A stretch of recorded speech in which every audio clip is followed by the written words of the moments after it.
대통령실이 미국 정부의 도감청 의혹에 대해서 유출된 문건 상당수가 위조됐다는 것에 한미 양국의 견해가 일치했다라고 발표했습니다. 네, 용산 집무실은 철통 보안을 유지하고 있고 또 청와대 이전 때문이란 민주당의 주장은 정치 공세이자 외교 자해 행위라고 비판했습니다.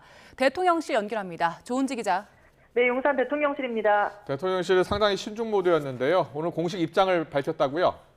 네, 대변인 3명의로 오늘 오전 대통령실 공식 입장이 발표됐습니다. 미국 정부의 도감청 의혹에 대해 한미 국방장관은 해당 문건의 상당수가 위조됐다는 사실에 견해가 일치했다라고 밝혔습니다.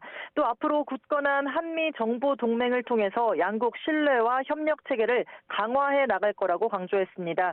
대통령실의 이런 입장은 이달 말 윤석열 대통령의 국빈 방미를 앞두고 오늘 워싱턴으로 출국한 김태효 국가안보실 1차장을 통해 먼저 전해졌는데요. 직접 들어보겠습니다. 오늘 아침에 또 양국 국방장관께서 통화를 하셨고 양국의 견해가 일치합니다. 공개된 정보의 상당수가 위조되었다.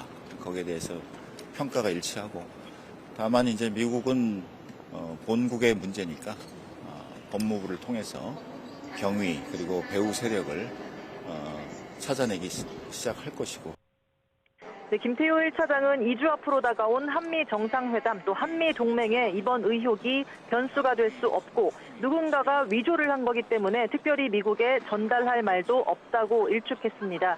김 차장은 윤석열 대통령이 취임한 이후 지난 11개월 동안 한미 양국은 거의 모든 영역에서 정보를 공유해왔고 중요한 정보 활동을 함께하고 있다고 강조했습니다.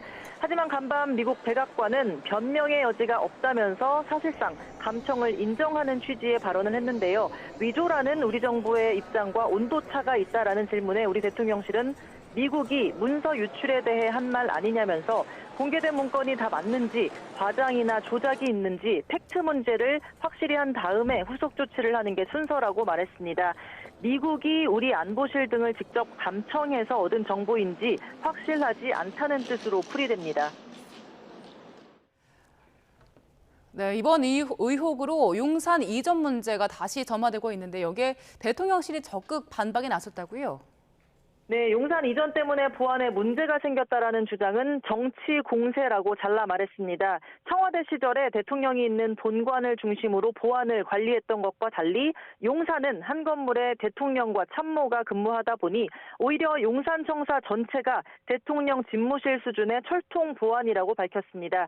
이번에 도감청 논란이 있는 나라들, 그러니까 영국과 프랑스, 이스라엘 등이 대통령실을 이전했냐, 국가기관을 옮겼냐 이렇게 부연하기도 했습니다.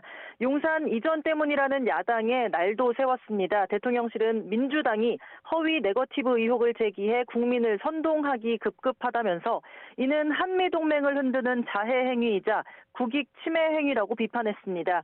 다소 신중한 입장이던 대통령실이 오늘은 대대적인 역공에 나서는 모양새인데 자체 조사 결과 용산청사가 뚫렸을 가능성이 거의 없다고 판단했기 때문입니다. 대통령실은 유출된 문건에 적힌 김성한 전 안보실장과 이문희 전 외교비서관 사이 우크라이나 포탄 지원을 논의하는 대화가 용산에서 이루어졌을 가능성은 희박하다고 보고 있습니다. 지금까지 용산 대통령실에서 YTN 조은지입니다.